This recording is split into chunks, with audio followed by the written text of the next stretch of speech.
Student submissions unlimited for this one. Why not? I'm a pretty forgiving teacher. So yeah, you can do group assignments, peer reviews, who you want this to be assigned to. I am actually, let's see, I just take these due dates out, if we're being honest. Good. Nice, simple. And student view.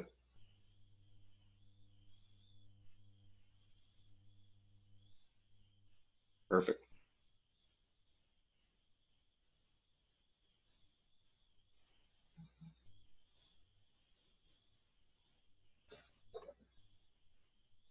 Now, as I go through doing what I do, so you got your assignments page. Pages I would say I use the most are the modules, the pages. I do have my syllabus page up here. You know, this talks about what they're learning all year. Let's go back to modules. And I got my quizzes, of course. I can do quizzes.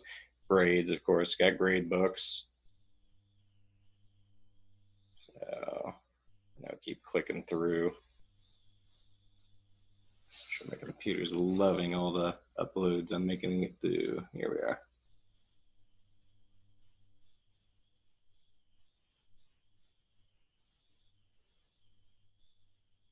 Oh, I wonder if my grade book's cleared out yet. A lot of information in it from last year.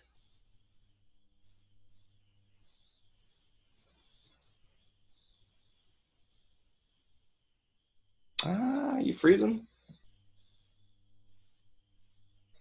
Ah, it was.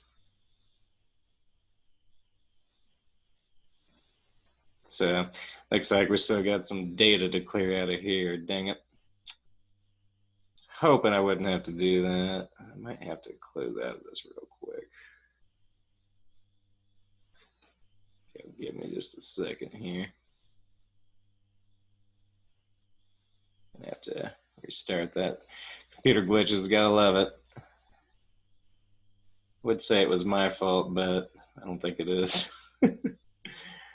Might not even be Canvas's fault, honestly. It could just be the amount of data being utilized at the moment. There we go. So let's go back down to our modules. I'm going to do a couple more changes here, and we will consider ourselves kind of good for the day.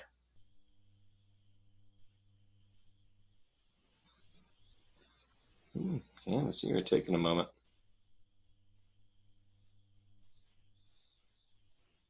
I'm being honest, I'm still waiting for a nice new internet service that's about ready to come into my neighborhood. All the ground lines have been laid out. I've had it before in a different part of the city. You know, they're a company, they have a pretty decent search engine with options, you know, and their own internet service.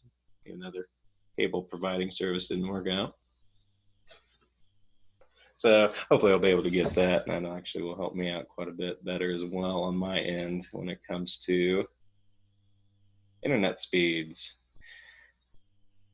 Currently use one that starts with an S, P, and ends with an and they are not always the best.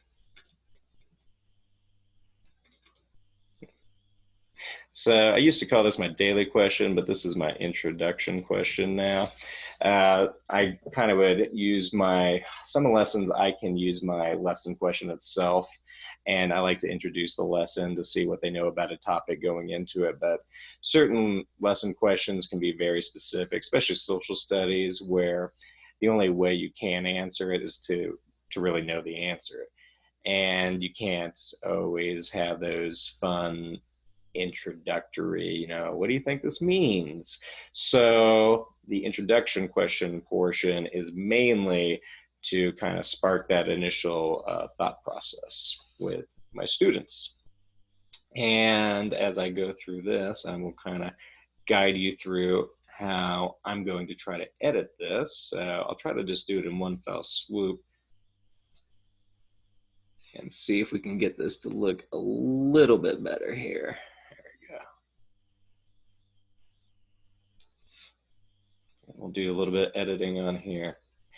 I will keep the video, so let's do the video here. So right now, the way I first made it was, hey, introduction, and then I gave directions, but I didn't really say that those were directions. And then the lesson question is, hey, what factors helped to promote America's huge industrial growth during the period from 1860 to 1900? They're not going to know that. And sometimes a question like that is phrased in such a way that you can't even ask a student to guess. Like there's just, they need more context than they presently have. And with me working with at-risk students who don't always make it to school, they aren't always in school and taking those classes to begin having that background knowledge. So I have to build a lot of that background knowledge for them. So here's kind of the idea of what I wanted to do. So let's take a look. So kind of restructure this. I had some of this already pre-made in a Google document to kind of give an idea of what I wanted it to look like. Let's see, can we get you down? There we go. So I might, do my video instructions there. I might make this video centered a little bit. So up here, so written instructions. In this activity, you will complete the following tasks. So I'll have an ordered list here. Answer the introduction question. It's down here, but it doesn't stand out. So maybe I can center it. I might make it a little bit larger.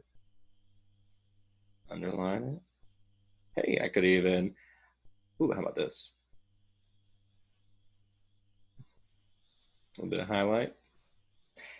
You choose what works best for you. Make it a little bit more. There we go. Introduction question. What do you know about the Industrial Revolution? So instead of asking them for specific context of the revolution, the industrialization, however you want to refer to it, I just simply am asking, do you even know what it is? And if you do, what do you know? I think that goes for, even if it's students or employees, there's a lot that people don't always know. So I'll explain in just a moment what this is, but this probably, I'm trying to center it. Didn't want to cooperate as much. There we go. Try to make that a little bit larger.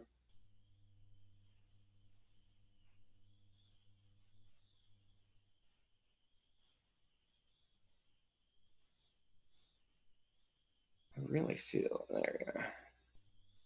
You just don't want to center yourself. Okay. Well, we'll explain what that is. So in my first thing, I wanted them to answer the introduction question below using the answer, cite, explain, or ACE strategy. This is a way to kind of just force them to have more than a, 3-letter IDC, IDK answer, teacher, I don't care, I don't know answers.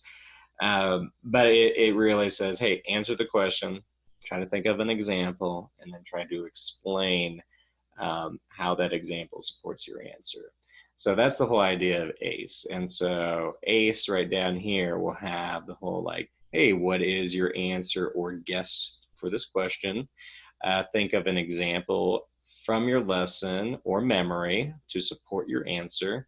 So maybe they've already had a previous lesson, or just think of something from your memory. And then finally, how does the example you cited above support your answer? So students can answer the question in this format. They can just write it in a simple paragraph format. Great, great, great.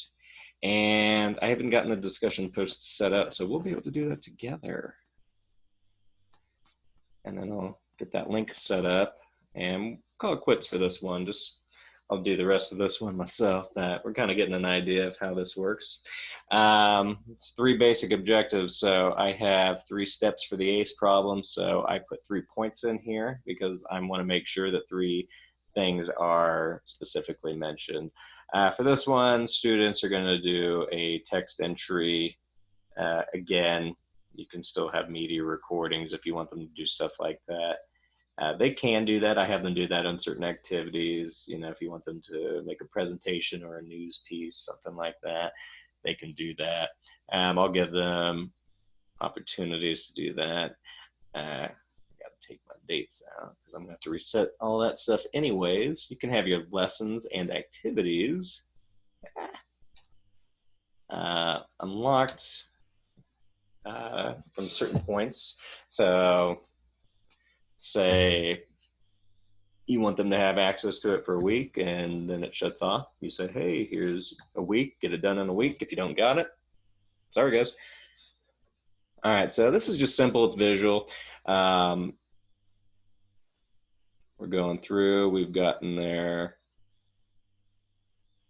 Things here. I still don't know if I like that whole setup there, but we're getting there. There's a lot of creative ways you can go about this. Just depends on how you want to do that, but we're just keeping it short and simple this time. All right, now let's go to discussions. So discussion is a place like a discussion forum. It's a place where students can have online discussions, online debates. Do that. And let's see if we start a new discussion. Discussion topic.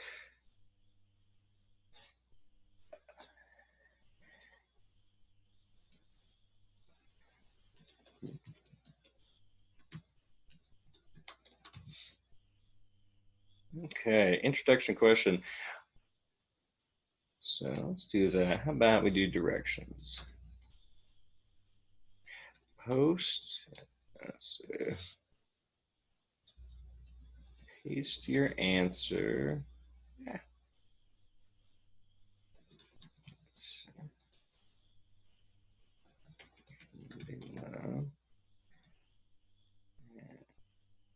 Respond to one or two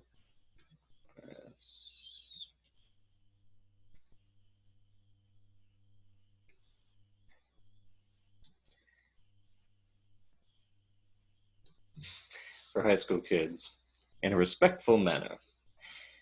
So once again, might do this. Even though they should have answered this particular question by now, you never know. Sometimes kids can come in here out of order.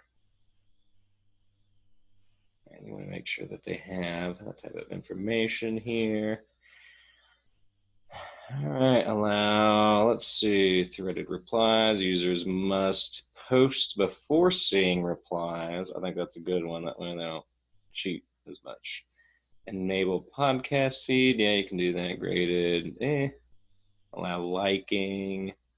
Yeah, why not? Only graders can like. Sort by line. I don't need to be that specific. This is a group discussion, so you can do small groups. You know, you can make your own little groups. I have a little group for different activities still visible there, it seems. I'm going to save this. And publish. So I'm going to copy that link up here as well. Okay, so I got things.